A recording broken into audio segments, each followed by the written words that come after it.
All right. Hello, everyone, and welcome to another episode of the PharmaCast, the podcast where we dive deep into the world of pharmacy, industry trends, career development, and so much more. So, I'm your host, Adil, and today we have an exciting episode lined up.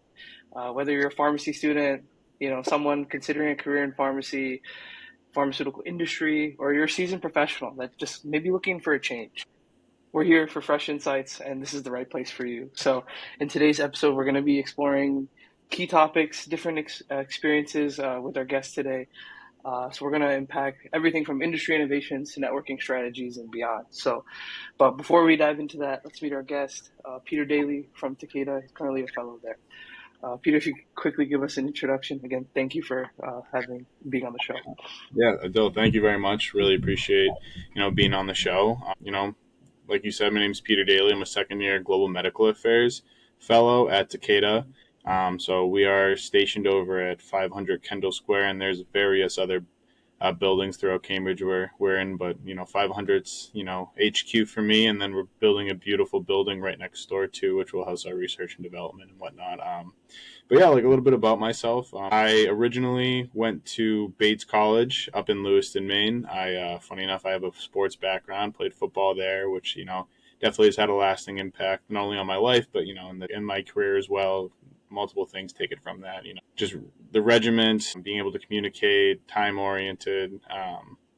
Stuff like that really has paid dividends. During my time at Bates, took a semester away, worked at a nursing facility, funny enough. So my first time in healthcare was actually as a nursing aide. Knew I never wanted to do that for the rest of my life, but I did meet a pharmacist there that sort of helped pave the way for me to get into pharmacy school. At least, bring it to the front of my mind. Graduated with COVID going on and, looked into pharmaceutical sales, other sales jobs. And I think I talked to you beforehand about this, but I actually had a job almost lined up at Dell to sell software, and they just took too long. And I was like, this is something I don't want to do for the rest of my life, regardless. I was just looking for a job, so I actually applied to pharmacy school. I'm very happy and lucky to get into MCPHS. So I went to the Mass College of Pharmacy and Health Sciences. For those who don't know, I was lucky enough to do the accelerated program over in Worcester and also Manchester. Through that, did a cancer research study for 2 years with Robert Campbell. Had a huge impact on me, sort of got me more so thinking about what I could do besides working at like CVS or clinical, and found myself applying to industry. Was very fortunate that the fellowship director at the time, Taylor Spector, her and she had a sports background, I had a sports background. We both actually did very similar studies as far as cancer cell lines and whatnot. And then, funny enough, her sister actually coaches at Bates College. So we had a lot in common, and it led perfectly into me getting the fellowship at Takeda. I've been there for a year and a half now, currently supporting a global medical lead, so sort of like a strategy role for the first 6 months of my second year. And, I've learned a lot.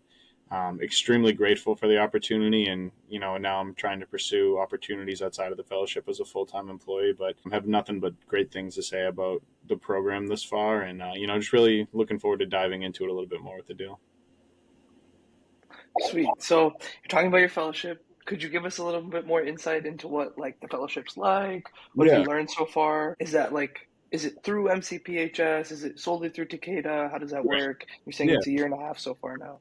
yeah, 100%. So we're a 2 year program. We are affiliated with Northeastern University. So I think right now we're like the third largest fellowship program, right behind Rutgers and MCP.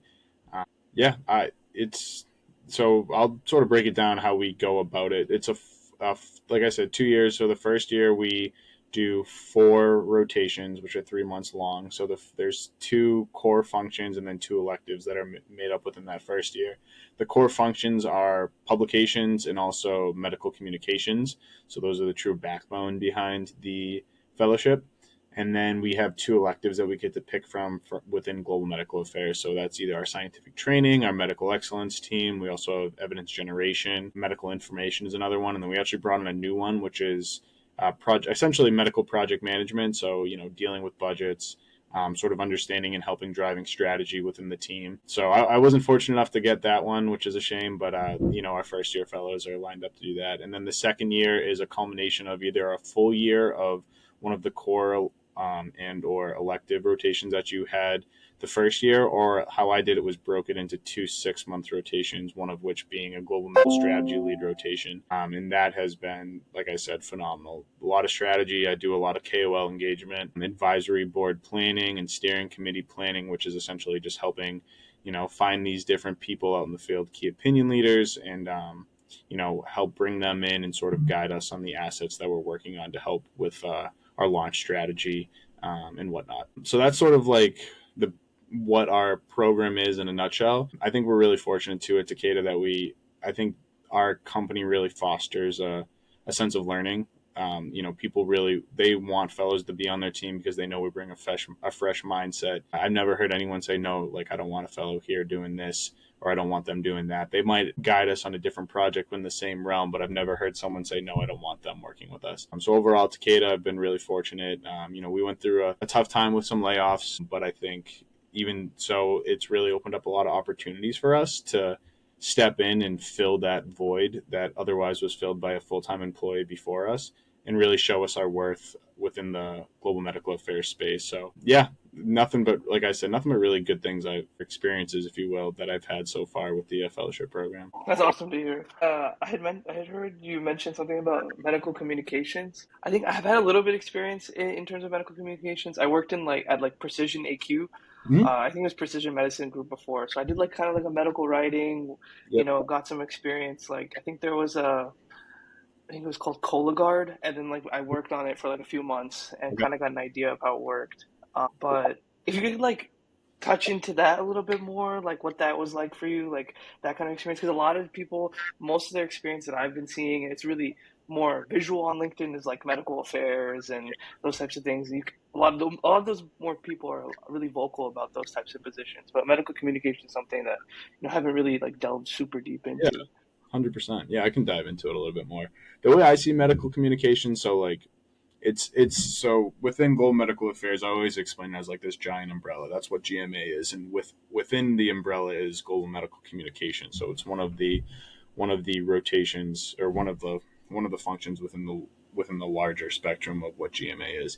And global medical communications, to really break it down, is essentially we're taking in data, whether that's different clinical trials, real world evidence, whatever type of data that we're generating at that time. We essentially break it down and we help display it not only to external stakeholders, that being key opinion leaders in the field, healthcare practitioners, what have you, but we also help with internal as well. So we help sometimes with our MSLs, we help train them at times, we help sort of align other stakeholders within the company with what we're doing. So maybe it's just breaking down a clinical trial, like I said, or breaking down some type of evidence, a lot of updates. So I'll give you an example. There was an update with a clinical trial that was going on where we enrolled fairly quickly. And one of my jobs was to help with a document that sort of helped the international team within Takeda that was working on that asset understand how to deal with some of the principal investigators at the clinical site, how to deal with their interactions if they were upset. So essentially, it's aligning them with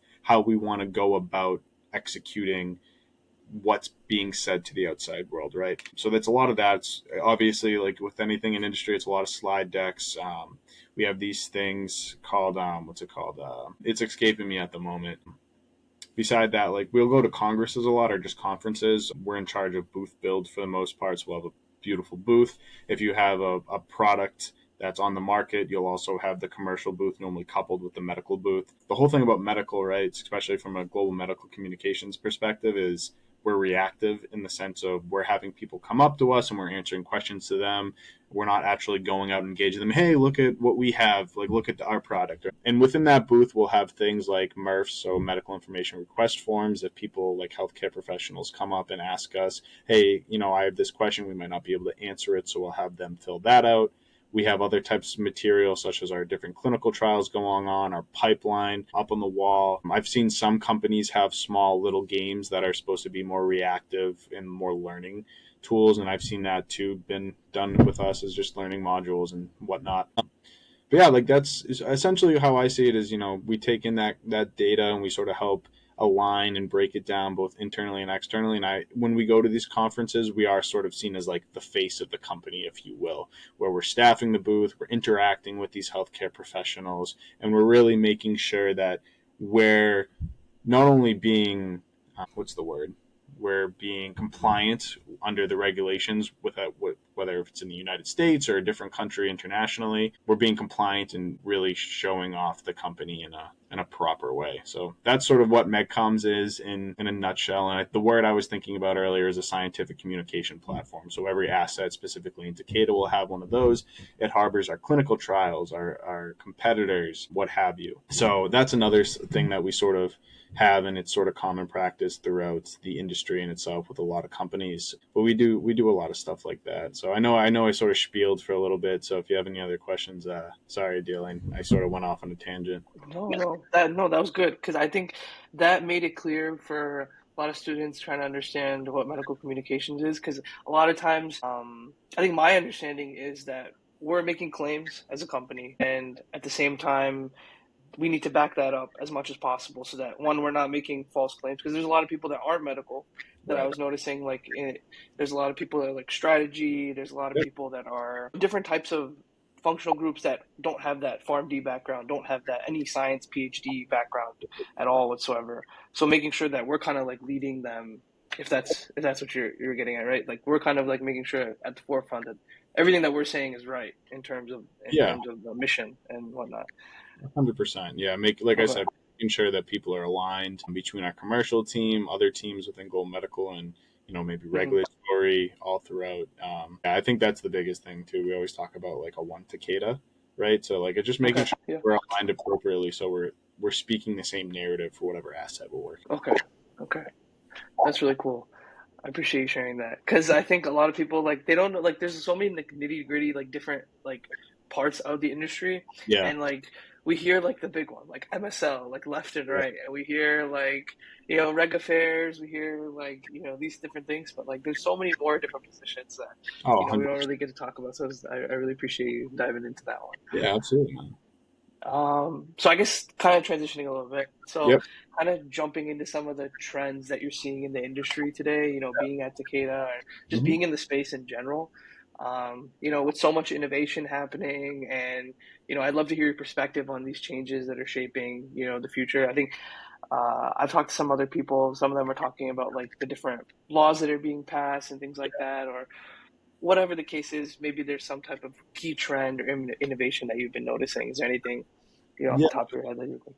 Yeah, I mean, when you talk about innovation, I think the biggest thing that we're incorporating, it's not just like the company I work for. I think it's all throughout the industry is the innovate, like bringing in AI, right? I think it's a great thing. It's also a scary thing, right? Because people have that thought in the back of their mind, oh, like AI is going to take my job.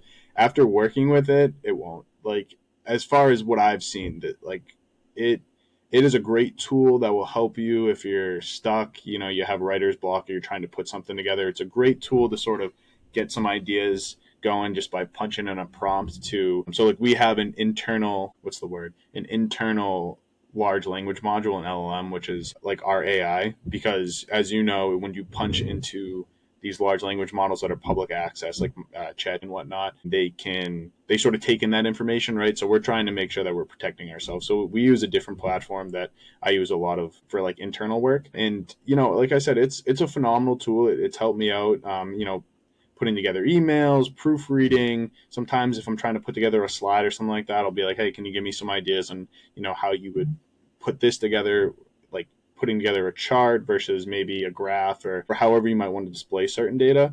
But to that point, it's not foolproof. It's not taking away the human aspect of it, right? Because at the end of the day, we still need to proofread. I mean, I still see it making plenty of mistakes, or even just the language that it writes in. It's almost too proper, if you will. But it's just even beyond that, I've heard of it being used for a number of different things, both within the company and outside of the company. And, from even, I don't think it was our company specific, but like helping predict clinical trials in the future, it's incredible the way it's really helped shape the healthcare space. And I think that's important too, because only so many of these products make it to market. I think last percentage wise I saw it's like 9% of products that start make it to market approval, especially like just in the United States, right? So having anything that will help, I guess, maximize the opportunity of these products that will help change patients' lives getting to the market, I'm all for it. But at the same time, it definitely needs a human hand in it to make sure that whatever we're putting into it, it's creating the right output. And if it's not creating the right output, how can we change the input to help the output and or correct the output to get what we want, right? So I think that's definitely the biggest thing is AI. It's going to continue to grow in the future, but to my point, it's not. I don't think it's replacing anything that it's helping humans out a lot, but it's not going to entirely take away the way we work in the workforce, if that makes sense.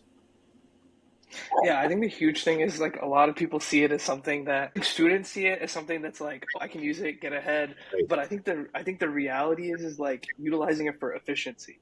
100%. I think that's the major thing. I think that's the biggest thing that I've noticed is like, I could go through all my slides. I go through it. I write, but if I'm writing it out and everything, like Yep. it's hard to, parse through like what are the really key concepts or making questions. It has been huge, in school, for example, just making Rolodex of just questions and questions and questions and just like brute force, just like constantly understanding the concepts as much as possible. Yeah. I think has been huge for students, and I can tell like in terms of like making emails or just helping you flesh out ideas. Like you 100%. can't always have someone next to you, but having AI is like, oh, it's kind of like okay, I can push through my ideas and see is this even viable? Is this something that we can actually really get going. So No. I think that's a really good point because a lot of times some people are like afraid of AI, some people are, maybe not using it for the right reasons, and some Yeah. people are using it because, they understand that it's a part of the market. So we Right. should be, utilizing as much as possible. So Yeah. that's really cool to see that, it's still really an aspect, being in the industry. Yeah. And you bring up a They're good understanding it's important, it's right. value. 100%. You bring up a good point. Like if you use it correctly, it's like such a great tool. I think Yeah. it's when you're trying to not use it correctly or just punching something in and then copying and pasting that, like that's where you're running into trouble, right? Because then you're totally taking out the human aspect of it, and at the end of the day, you do have to understand that this is for lack of a better term, a robot creating this, right? So that, Mhm. like, at times, especially when I'm reading over stuff that might be submitted or I have to show it to a higher up, like there always has to be that human aspect into it because Mhm. it's like to what you were saying. If someone's using it to write a paper, like it's very clear that hey, this wasn't done by a human. If it was done by a human, it's almost like they're like a Nobel Prize writer, like type of thing. You know what I mean? Like so, as long as you're using it correctly and being safe around it, especially for us in the industry, making sure we're using the programs that we're allowed to use within our internal system. It's a great tool that will really help enhance our work or at least help enhance our thought process when we're going about certain things. Yeah, because I didn't even know that you guys use LLMs like that. I knew some like, like tech companies were using them, but the fact that we're using it in pharma is really cool to see that, 100%. we're moving in that direction. But yeah, AI has been a huge thing, has been a constant debate, and we're starting to have lectures on it in school now to talk about it and understand that to utilize its use for good in terms of like our experience and whatnot. Absolutely, man. Um, but to transition from that, Yeah. I know we talked about some industry trends and we talked about AI and Mhm. uh, that's huge. And especially, we were talking about emailing people. So in terms of networking and how you kind of go about that, I know a lot of us use LinkedIn and different things like that. Yeah. Um, what do you think are really key things to use? And maybe from your experience, how has networking been impactful for you? Yeah. 100%. I think for me, I was really fortunate when I started my fellowship program, or like it's not the program, but the process of applying to these different programs. I had a happy rotation of Biogen, and there's so many people I could give a shout out to over there. And I think everyone, if they end up watching this, they know who they are. But I think building that original network of those fellows, I mean, they helped me with my CV. They helped me, like, some of them took their time to even interview me and be like, all right, like, you're talking about this one subject too much, and like, you really need to talk about a breadth of experiences on your CV. That network initially was definitely the whole reason I went throughout the fellowship process and was as successful as I was landing a fellowship. I definitely messaged people here and there to understand what they thought of the fellowship and try to find a mentor at times. I should have done a better job, if I'm being brutally honest, pre-process, if you will, like my second year in pharmacy school and whatnot, trying to really find a group of people that could aid me. But like I said, I was really fortunate going through Biogen, and it's not just with a fellowship process. Like, networking is a lifelong thing. Just like you should be a lifelong learner, you should be a lifelong networker, because you never know who is sitting in what position with what company could help land you like that next dream job that you want. And that's even happening with me now, where it's I'm getting to that point where I think it's a good time for me to start looking for jobs within Takeda.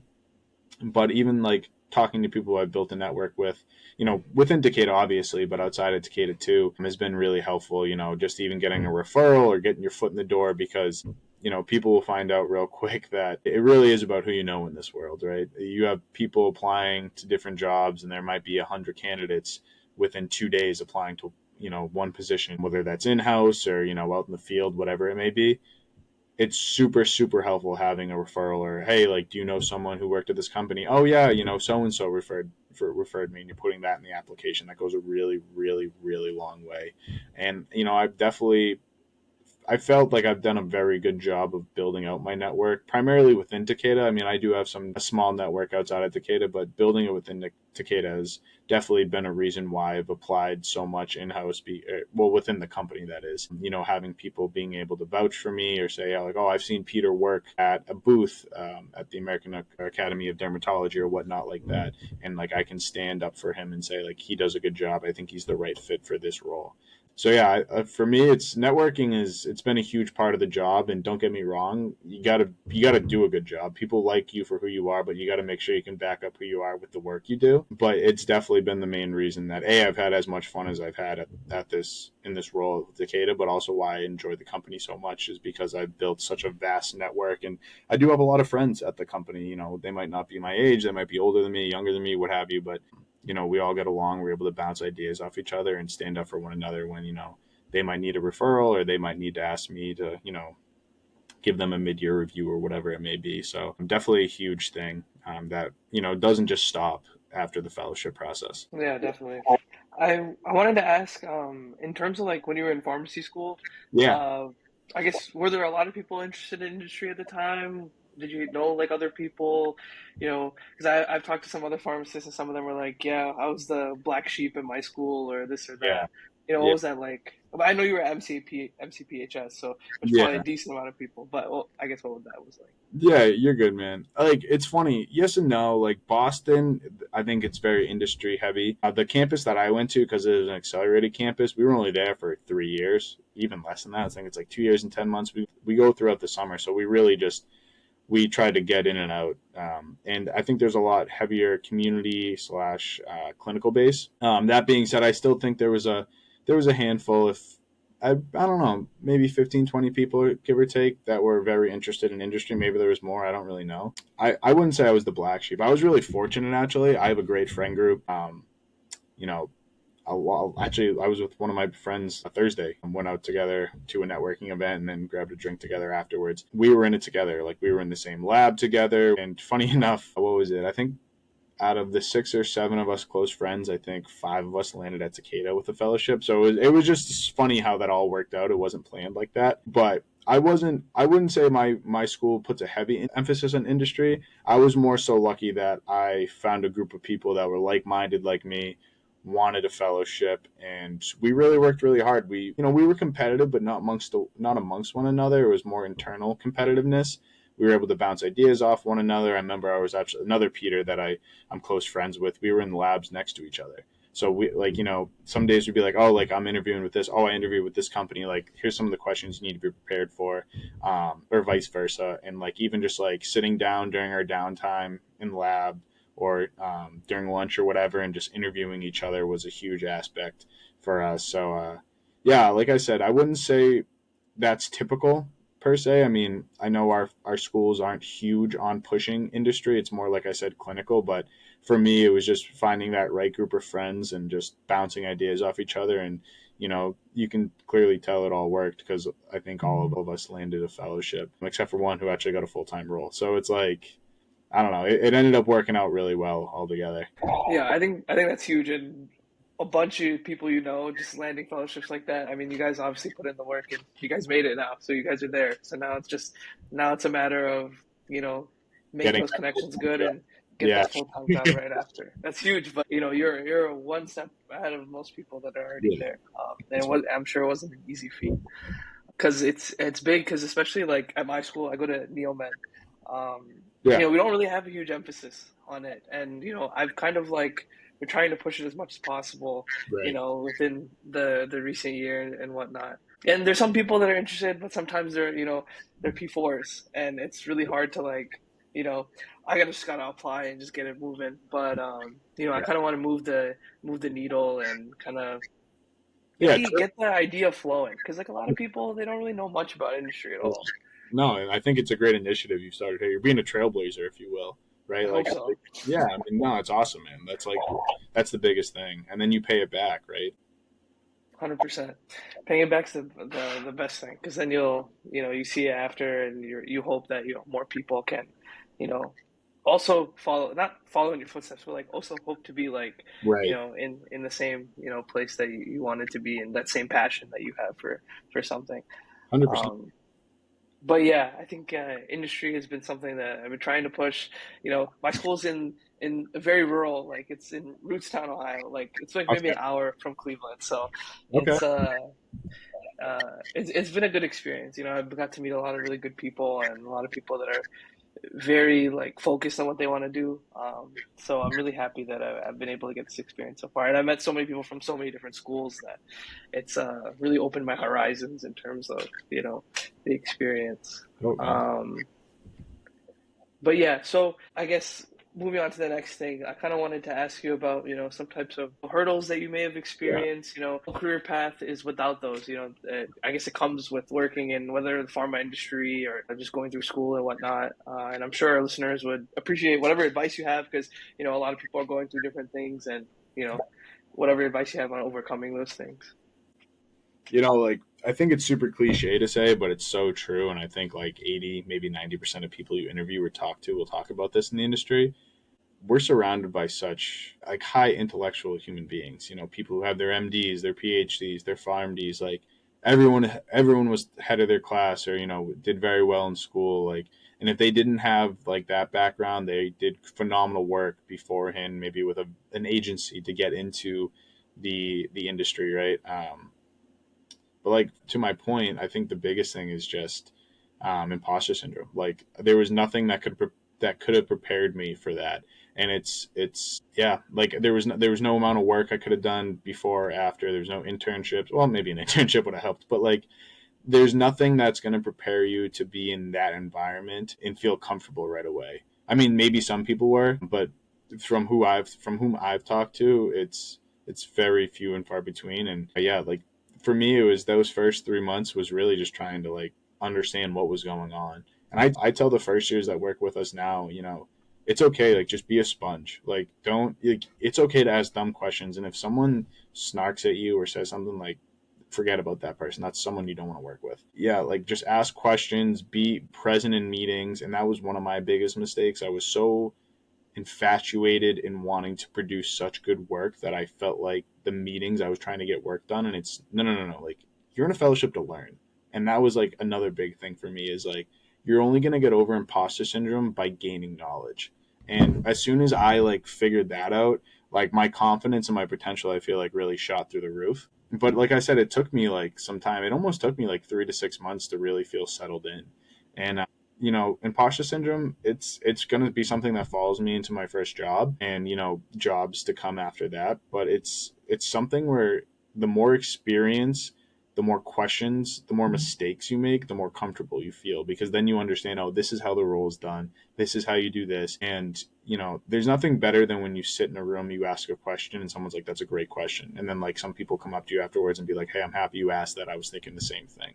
Right? It makes sort of reinforces your voice in the room to allow you to ask those questions, speak up, have the ideas that maybe help pivot a asset or maybe something within that asset to go in one direction when it was going into a different direction. So yeah, that for me, like that's the biggest thing is imposter syndrome. And then just learning. Because the more I learned, I was trying to say to my first years is like, the more you can piece together the puzzle of what industry is, how global medical affairs and all the functions within it fit with how regulatory works, market product development, safety, understanding how the company sort of that like ecosystem, if you will, sort of fits together.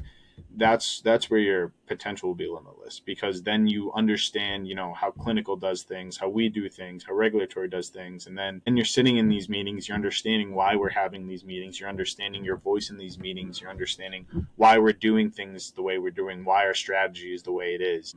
Yeah, so I think for me, like though, like imposter syndrome and just like sitting down and understanding like, hey, like I got to learn this, like that's the whole point of this.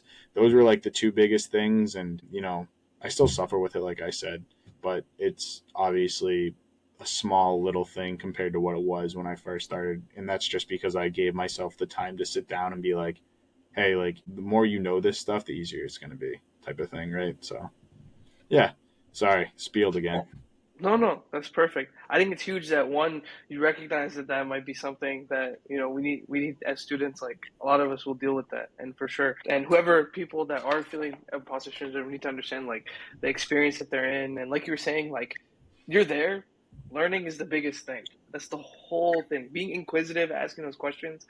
I remember, especially in undergrad, I never asked questions, and then I just sat there and I just like tried to like osmosis everything through my brain or photosynthesis, whatever it was, Yeah. just to try to get all the information as possible. But like, if I didn't ask the questions, I was just a brick, just sitting Right. there. It wasn't really helping anything. So I think that's a really good point you make. Like, I think a lot of people just need to ask those questions. And like the more you know, like the projects will come, right? Because once you're Yeah. able to ask the question and then like you piece it together, and then they'll be like, oh, like Adil knows how to do this. Let's give him this project. Or like, oh, he's asking to do this project. Well, he's asking because he like sort of is having an understanding of what's going on now, right? So Mhm. it's just again, it's the more knowledge you have, it's just the easier projects will come, the easier you'll understand your role, where you sit, etc. Right. So, yeah. Um, okay, one more question before going to the last kind of question thing. But I guess, what do you feel like, like what the biggest opportunities for growth in the pharma industry? How do you feel like students and young professionals can position themselves to take advantage of those opportunities and whatnot? Yeah. Before we kind of get into the industry, and maybe if you could touch on like the fellowship cycle, what that was like for you too. Yeah. Yeah, so like if I'm hearing you correctly, like you're sort of asking me like biggest opportunities for growth for like fellows, or is it more like growth within the industry and how fellows can sort of take that opportunity and run with it? Either is good. I think how you can develop yourself as a fellow is really great, and I guess the other side of that is what's the best way to make ourselves a fellow as Yeah. well. Okay. Yeah. I'll start off with the first thing, like developing yourself as a fellow. I think like the number one thing, and this I learned, like I was talking about, learning the hard way, but it's like this learning, but like not just in meetings, but also taking the time when you have like professional development days or with Northeastern, right? Like I remember taking down a ton of notes for certain things, resume building, how to interact with people. I think one of the best things we ever had at Takeda was a workshop of difficult conversations, how to have these difficult conversations with people who have different personalities. I don't know if you've heard of it. I forget what the exact name is, but you sort of break off into personalities based on red, yellow, blue, and green. So, like, I'm a yellow personality. I'm a little bit more outgoing, where, like, a red is like a driver. Like, they're very oriented on the work. Like you come to them, you need to be precise and like oh, this is option 1 2 3, where do you think we should go, type of thing. Understanding how to interact with those different personalities was huge for me. That was huge for my growth as a fellow, because communication became that much easier. Understanding like they're a red, or oh, they're a yellow, and obviously they change based off the time of day and what's going on. But like for me, like having that emotional intelligence grow helped my professionalism monumentally. So I think that's a huge thing for incoming fellows, is like take an opportunity. Like I know sometimes these onboardings are, they can be monotonous and you might think you have a bunch of other work to get done, but if you take those opportunities to really learn how the company sort of operates, the SOPs and whatnot, and then also understanding like how you operate, what's the best way that you're able to take notes, what's the best way that you're able to structure your day, structure your week, structure your month, get like becoming detail oriented in how you're going to get tasks done, keeping the end in mind, and then understanding how to communicate with people. You'll be a phenomenal, like you'll be unstoppable in this workforce because you'll know yourself better than anyone else. And I think that's so important. And then sort of to answer the second part, you're talking about, sort of like I sort of talked about the first part so much I forget it, but it's like how fellows can, or how people can sort of like get into the fellowship or get into a fellowship essentially. Yeah, I think it's people, they always talk about, oh, you need this experience, you need experience, you need an internship. I had 6 weeks of experience. Granted, like I always say, I have a very unique experience. I was able to play sports. Like, I mean, I'll be very blunt about it. I'm very proud of my undergraduate degree. Like, very great school that I got into was a biochemistry major, which I don't know if that was the right or wrong decision because it made school so much harder, especially trying to juggle sports and some of the lab work I did. But it made me the person I am today. And I think to that point, it's take on different opportunities, whether it's you're the head pharmacy intern at a CVS, if you work at a clinical hospital in the city or like a clinical hospital, whatever it may be. Like, take the most out of those learning opportunities, ask for more opportunities. If you're at an appy rotation where you think you're just doing monotonous stuff, feel free to talk to your preceptor and say, hey, like I have this goal in mind going forward. Do you think we could potentially set up an opportunity where I could do, a journal club, or I could help with whatever projects are going on? And that's really where you shine in interviews, is talking about a breadth of experiences. Like, I don't want to talk to a candidate who speaks about their 3 month internship for 5 questions that we have asked for them. Like, I want to talk to someone who is talking about, oh, this time at CVS or this time at the clinical, obviously bringing up their rotations that they had in the industry, their internships is also great. But if someone's only harping on the fact of, oh, I did this 3 month experience in global medical affairs or US medical affairs or whatever it was, and that's all they talk about, that doesn't really show me the different things they've learned throughout their CV. So that's like the biggest thing for me, is like show your worth all throughout your CV and know your CV so well, and maximize every opportunity. Like, don't get me wrong, was like CVS like the best appy rotation I had when I was in pharmacy school.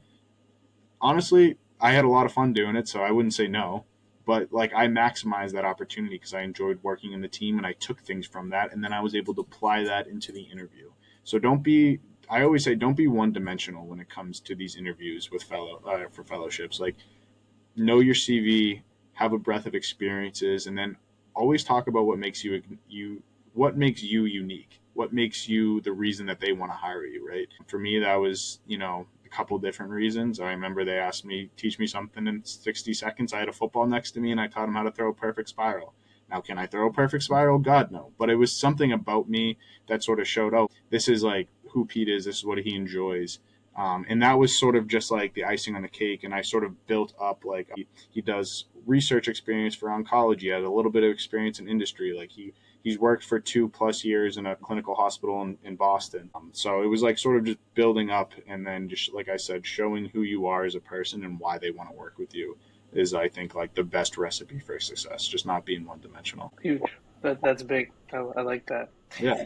Just to end, if you have any other last piece of advice, Yeah. for the viewers, maybe summing up what you've talked about today, whatever is huge to you that you would want to, have other students here, that would be awesome. Yeah. People who have like had a one-on-one with me before, and like I talked to, like, again, I go back, I talked to some of the fellow, like our first year fellows. And I talked to some kids who are applying now. Like, don't worry about the outside noise. And that was something that took me a little bit to understand when I was going throughout the process. It's the classic expression, like, comparison is the thief of joy. Like, don't compare yourself to others. Don't worry about where other people are in the fellowship process. I mean, there might be some people who already have a final round interview and you might be still on a phone screen or a first round, right?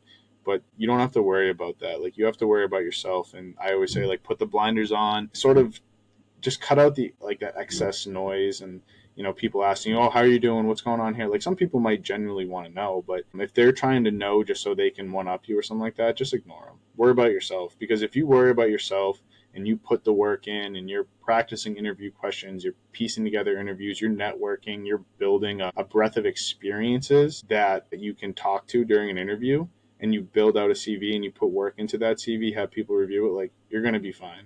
You're going to land where you want to land. And I think on top of that too, besides the blinders thing, like, know your why, because I think that's a huge important thing. Like, if you're going to be in the industry, don't say you want to be in the industry just because, oh well, it's a nice office job and you get paid a little bit more money. Like, no, like, I got into this because I really enjoy helping people. And like, we might not be helping people directly, but working on an asset that might change people's lives, like, that's something I love. Like, I'm not working, like I said, directly with patients, but Takeda's mantra is PTRB: patient trust, reputation, business, business last, patients first. And I love that because that's the reason I got into healthcare, right? So if you come in and you have that why medical affairs, why Takeda, why the company, and also have an understanding of like where the company is, right?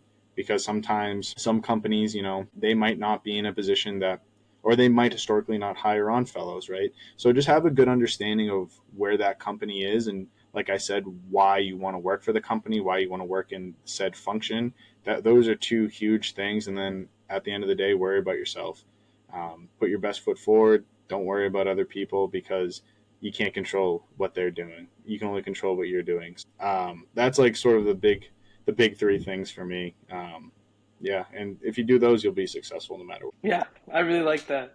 PTRB, I'm not gonna forget that. No. But yeah, thank you so much for joining us today, Peter. Your insights were really good. I really appreciate it. I think it's gonna help a lot of students, and our listeners can take a lot of really useful information. To everyone tuning in, thank you for listening to PharmaCast. Make sure to subscribe, and we'll catch you in the next episode where we continue to explore the fascinating world of pharmacy and the pharmaceutical industry. So, Thank you, Peter. I appreciate it. yeah, thank you so much, man. I really appreciate it. My dog didn't even bark this whole thing, so that's Yeah. perfect. It worked out awesome. But yeah, couldn't thank you enough for bringing me on, and hopefully this can help a lot of kids or a lot of pharmacy students out in the field. And yeah, I'm here for you if you need anything going forward. But again, appreciate your time. Appreciate it, Peter. Thank you so much. 100%, man.